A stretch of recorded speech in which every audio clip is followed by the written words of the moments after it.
तो आपको समझ आई ये एक्टिव ये एरिया है जो पीछे आप देख रहे हैं, ये पूरा का पूरा रिवर फ्रंट है। जितना भी बारिश करके इस पानी को रिसाइकिल करके पूरे शहर में सप्लाई दिया जाएगा।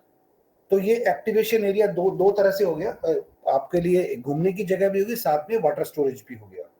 तो ये ऑलरेडी वहां पर अवेलेबल है, इसको जाके ये इनफैक्ट मैं ही खड़ा हूँ यहाँ पर, तो और भी लोग जो दोस्त जाते हैं सब अपना अपना फोटो सेशन कराते हैं वहां जाके। तो एक तरह से टूरिस्ट स्पॉट भी हो गया ये। उसके अलावा एक बहुत अच्छी बात, बहुत ही बड़ी बात इंडिया के लिए, आज आपने देखा जितनी भी आप इंडस्ट्री में अप्लाई करते हैं तो बहुत बड़ा लंबा पूरा का पूरा प्रोजेक्ट बन जाता है और आपको अलग अलग जगह से क्लियरेंस लेना पड़ता है। आपको बिजली विभाग, इलेक्ट्रिसिटी हो गया, वाटर सप्लाई हो गया, पोल्यूशन डिपार्टमेंट हो गया, लैंड एक्विजिशन, वो सब जगह से क्लियरेंस लेना पड़ता है जिसमें आपके कई महीने लग जाते हैं। बट बिकॉज ये नए कंसेप्ट के ऊपर है, इंटरनेशनल लेवल पे सिटी को बसाया जा रहा है, साथ में इंडस्ट्रियल रेवोल्यूशन लेके आ रहे हैं, यहाँ पर रेवोल्यूशन हो रहा है यहाँ पर। तो एबीसीडी बिल्डिंग है ये, ABCD administration cum business centre for Dholera.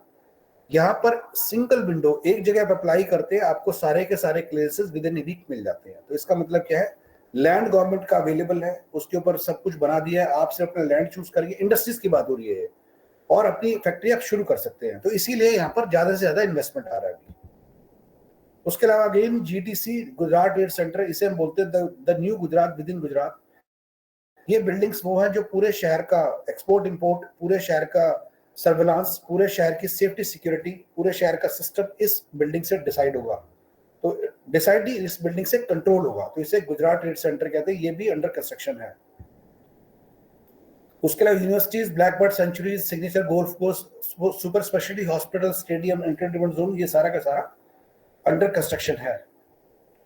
ये बहुत इंपॉर्टेंट है आपके लिए, आपके समझने के लिए। आज तक आपने कोई शहर नहीं देखा होगा हिंदुस्तान के अंदर या वर्ल्ड के अंदर जो पूरा सोलर से चलने वाला है।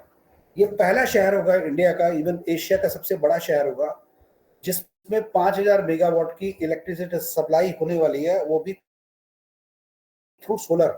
और ये इसको अंदाजा आप इस बात से लगा सकते हैं कि जितनी पूरी बिहार स्टेट को सप्लाई चाहिए आज की डेट में, वो सारी की सारी अभी प्रोड्यूस वहां पे सोलर के थ्रू सप्लाई होगा। अगर आप धुलेरा को बिहार से कंपेयर करें तो करीब 1/8 या 1/10 होता है, लेकिन अगले फ्यूचर की 10 से 20 साल या 30 साल या 40 साल की प्लानिंग आज से ही हो चुकी है। तो अपने आप में बड़ा अचीवमेंट है, ये बड़ी रिकॉग्निशन है कि कोई शहर सोलर से चलने वाला है। अगेन एक शीट और बहुत इंपॉर्टेंट है, अभी हमने पहले कनेक्टिविटी की बात करी थी, फिर हम बात कर रहे हैं कि शहर के डेवलपमेंट में क्या है। जितने भी आपकी चीज, सॉलिड वेस्ट जो सबसे बड़ी समस्या है, घर का कूड़ा कहाँ डालते हैं। इंदौर को भी बेस्ट अवार्ड मिल रहा है कई सालों से, क्योंकि उन्होंने अपने प्रोसेस करना शुरू कर दिया। तो सॉलिड वेस्ट ब्रुसेल, सोनगो, न्यूयॉर्क जो टेक्नोलॉजी चलती है, सेम टेक्नोलॉजी यहाँ पर होगी। Waste water and waste water, Singapore, California, Hong Kong, जो टेक्नोलॉजी यहाँ पर वो अडॉप्ट की गई है। स्टॉर्म वाटर, बारिश का पानी, बाढ़ का पानी, ब्रुसेल, सोनगो, न्यूयॉर्क, ये टेक्नोलॉजी अडॉप्ट की जा रही है।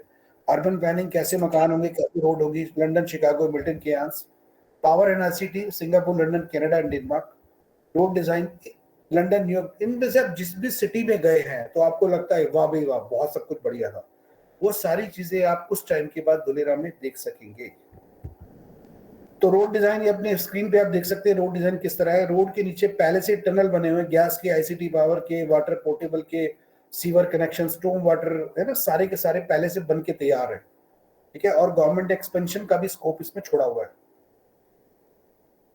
तो आपको लाइव दिखाते हैं एक बार कि रोड आपने पहली बार, शायद आप संभवतः पहली बार देखेंगे कैसी रोड होती है। तो एलएनटी, ये वीडियो एलएनटी के सौजन्य से है।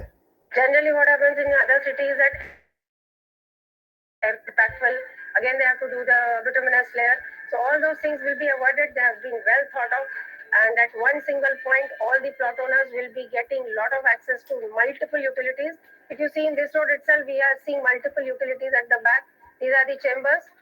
We have basically stormwater drain, that is one huge duct. We have road के नीचे सब कुछ होगा ये। We have the communication duct, then we have the potable water networks, then we have the recycle networks, then we have the industrial effluent networks, and then we have the sewerage networks. So basically I think 9 networks, ducts under the roads at one point. So the service providers will just have access to the ICT chambers. They have to just open the lid from the top and they can do their entire cabling, their maintenance. So there will be no digging further for any service provider who wants to provide services to this particular area. तो important बात ये, आज आप देखते किसी भी शहर में नया रोड बनता है और अगले दिन से खुदाई शुरू हो जाती है। तो इस सिटी के अंदर किसी भी तरह का डिगिंग नहीं हुआ है रोड बनने के बाद। सब जगह कुछ कुछ जगह पे कनेक्शंस के लिए जगह होगी और ये कनेक्शन आपको गवर्नमेंट करके देगा। जो जितने भी इंडस्ट्रीज लग रही है वहां पर उनको ऑलरेडी कनेक्शन वहां मिल गए इस तरह से। तो ये जो वीडियो था national industrial development industrial corridor development corporation के सौजन्य से, जिसको एलएनटी डिजाइन कर दिया। तो 2026 में जो 16 में जो बेयर लैंड था, इस लैंड की कोई वो नहीं थी, पूरी तरह से बंजर जमीन जो 2026 में यू कैन से डेवलपमेंट की ओर चल रही है। तो मिस्टर मोदी का गवर्नेंस के लिए डिजिटल गवर्नेंस नो पायो नाख्यो।